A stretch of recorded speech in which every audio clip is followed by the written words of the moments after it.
యోగా దినోత్సవాన్ని నిర్వహిస్తున్న కేంద్ర రాష్ట్ర ప్రభుత్వాలకు మొట్టమొదటిసారిగా దీనికి అధ్యక్షత వహించి అద్భుతంగా నిర్వహించిన కార్యక్రమ అధికారులకు సభాధ్యక్ష స్థానంలో ఉన్నటువంటి వారికి అందరికీ నేను హృదయపూర్వకంగా నమస్కరిస్తున్నాను. నాతో పాటు సమవయస్కులందరికీ హృదయపూర్వకంగా అభినందనలు, శుభాకాంక్షలు.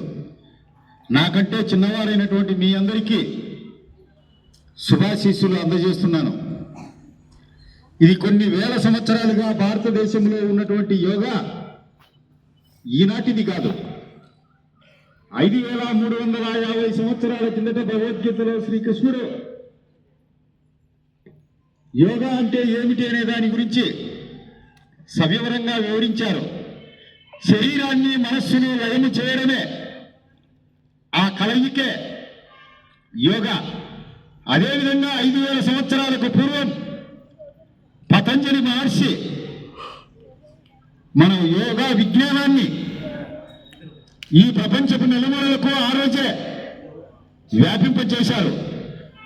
2300 సంవత్సరాల కిందట గౌతమ్ బుద్ధుడు 122 రకాల ధ్యానాలు చేసి అన్నింటిలోనూ విఫలమై 123వ ధ్యానంగా ఆనాపానసతిని శ్వాసనిశ ధ్యాసను కనుగొని ఇదే మానవ కళ్యాణానికి, నిర్యాణానికి, మోక్షానికి మార్గమని కనుగొన్నాడు.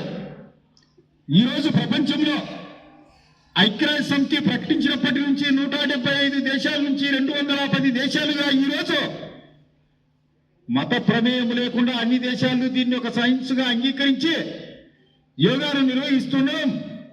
మన భారతీయులకు గర్వకారణం.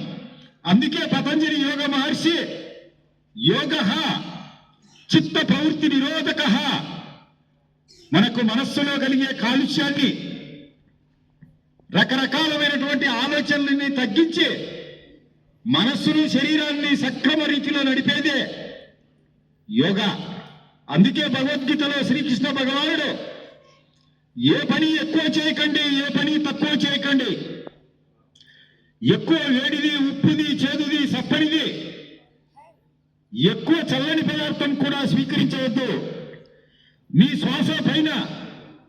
శ్వాస రాకపోకల పైన నియంత్రణ పెట్టండి అని సెలవిచ్చారు.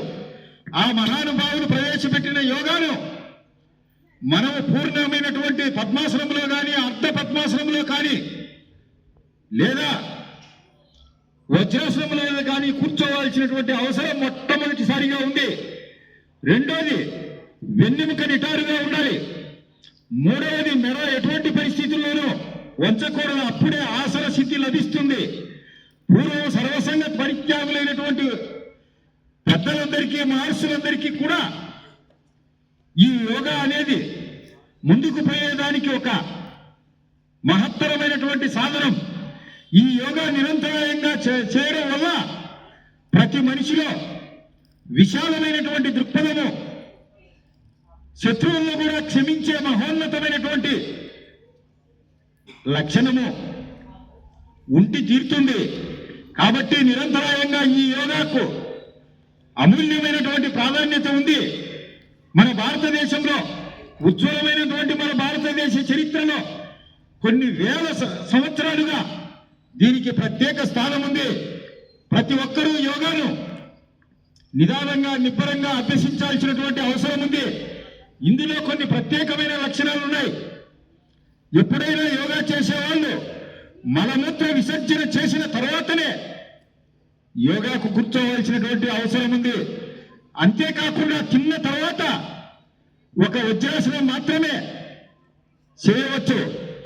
ప్రతి ఒక్క పురుషులు కానీ, స్త్రీలు కానీ ఖచ్చితంగా లంగోటా కానీ, అంగవస్త్రం కానీ ధరించి చేయాల్సినటువంటి అవసరం ఉంది. మద్యపానానికి, మాంసానికి, జూదానికి ఈ యోగా దూరం, వాటిని నిషేధించాల్సినటువంటి అవసరం ఉంది.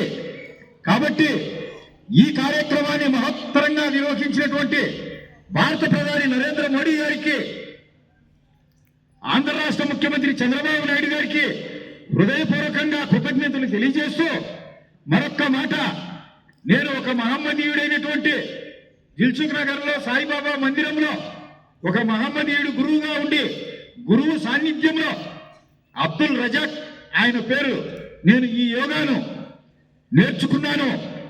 కాబట్టి మీరంతా కూడా యోగాను కష్టమైన అభ్యసించండి. మీకందరికీ ధన్యవాదాలు తెలియజేసుకుంటూ నాకు మాట్లాడే అవకాశం ఇచ్చిన మీ అందరికీ హృదయపూర్వకంగా కృతజ్ఞతలు తెలియజేసుకుంటూ నాకు సెలవు ఇప్పించవలసిందిగా వినమ్రంగా ప్రార్థిస్తున్నాను.